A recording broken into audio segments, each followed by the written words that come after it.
السلام علیکم ورحمۃ اللہ وبرکاتہ۔ خوش آمدید کرتی ہوں آپ سب کو اپنے اس یوٹیوب چینل پر۔ امید کرتی ہوں کہ آپ سب ٹھیک ٹھاک اور ہنستے مسکراتے ہوئے اپنی زندگی کی تمام نعمتوں سے لطف اندوز ہو رہے ہوں گے۔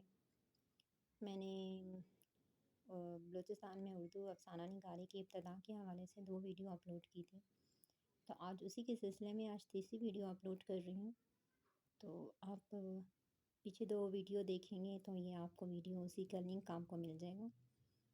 تو یہ ہیں 16 تک میں نے آپ کو افسانے بتا دیے تھے، تو یہ 17واں ہے۔ تو یہ اس کا کہانی بھی کہ مصنف کا بھی کوئی نام درج نہیں ہے۔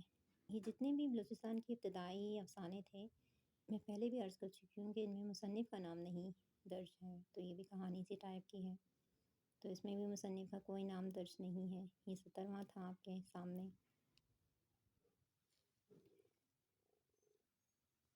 پھر 18واں ہے آپ کے سامنے۔ اس کی کہانی بھی ذرا اگر آپ پہلے کے ناولس دیکھیں گے تو اس سے ملتی جلتی ہے۔ پھر 19واں ہے افلاس۔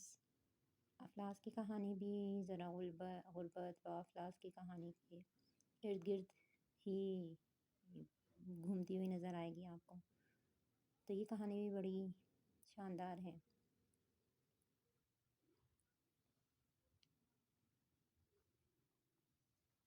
تو یہ کچھ ناولس تھے جن کا اختتام ابھی افلاس پہ آ کے ختم ہو گیا ہے، تو یہ کچھ آگے کا حوالہ ہے کچھ، تو یہ بھی آپ اپنے نوٹس میں شامل کر لیں گے تو بہت بہتر ہو جائے گا آپ کے لیے، اور آپ کے کوسچن کے لیے بہت بہتر ہوگا۔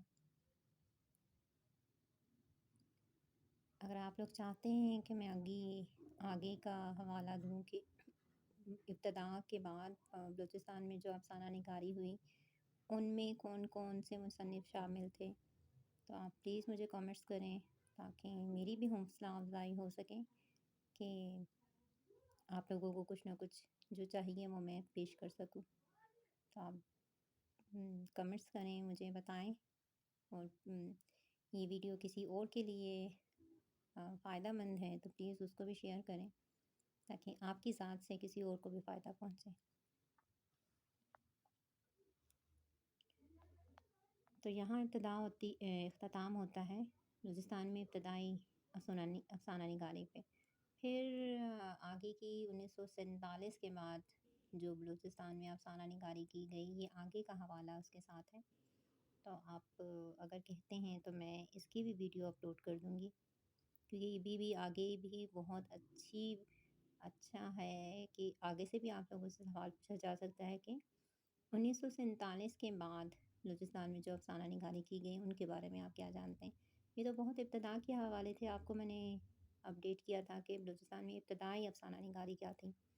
دین پھر 1947 کے بعد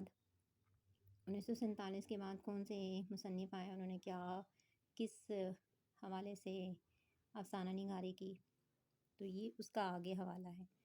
تو اللہ تعالیٰ آپ سب کے لیے آسانیاں پیدا کریں، اور اللہ تعالیٰ آپ سب کو اپنے حفظ و امان میں رکھیں، مجھے بھی اپنی دعاؤں میں یاد رکھیے گا۔